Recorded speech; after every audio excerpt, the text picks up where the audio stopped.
சென்னை உயர்நீதிமன்றம் கண்டனம் ஒன்றை தெரிவித்திருக்கிறது.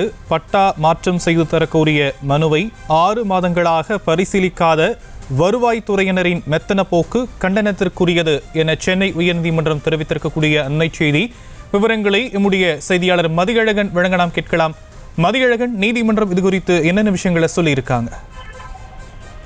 ஆழ்துளை கிணறு, மின் இணைப்பு ஆகியவற்றுடன் கூடிய 2 சர்வே எண்களுடன் உள்ள நிலத்திற்கான பட்டாவை தனது பெயருக்கு மாற்றித் தரக்கோரி திருவள்ளூர் மாவட்ட ஆட்சியர் மற்றும் திருவள்ளூர் வட்டாட்சியர் ஆகியோரிடம் வெள்ளியூர் கிராமத்தை சேர்ந்த கோவிந்தராஜன் என்பவர் கடந்த மே 3ஆம் தேதி பரிந்துரை மனு ஒன்றை அனுப்பியுள்ளார். அதன் மீது எந்த நடவடிக்கையும் எடுக்கப்படாத எதிர்த்து கோவிந்தராஜன் சென்னை உயர்நீதிமன்றத்தில் தாக்கல் செய்திருந்த வழக்கை நீதிபதி பி வேல்முருகன் விசாரித்தார். இந்த வழக்கில் பிறப்பித்த உத்தரவில் பட்டாவை தன் பெயருக்கு மாற்றித் தர வேண்டும் என மே மாதத்தில் கோரிக்கை அளித்த மனுதாரரையும் நன்கொள்ளையிலும் உள்ள நில உரிமையாளர்களையும் விசாரிக்க வேண்டிய பணி 6 மாதங்களாகி முடிக்கப்படவில்லை என சுட்டிக்காட்டி 2 மாதத்திற்குள் மனு மீது முடிவெடுக்கும்படி உத்தரவிட்டு வழக்கை முடித்து வைத்துள்ளார். மேலும் வருவாய்த்துறையில் அளிக்கப்படும் விண்ணப்பங்கள், மனுக்கள், மேல்முறையீட்டு மனுக்கள், மறு ஆய்வு மனுக்கள் ஆகியவற்றின் மீது உரிய காலத்தில் முடிவெடுக்க வேண்டும் என கடந்த ஜூலை மாதம் உயர்நீதிமன்றம் உத்தரவிட்டதன் அடிப்படையில் நில நிர்வாக ஆணையர் சுற்றறிக்கை பிறப்பித்தும் அதை வருவாய்த்துறையினர் முறையாக பின்பற்றவில்லை என்பதை நீதிபதி தனது உத்தரவில் சுட்டிக்காட்டியிருக்கிறார். இந்த வழக்கை பொறுத்தவரை மனுதாரர் அளித்த மனு மீது நடவடிக்கை எடுக்காத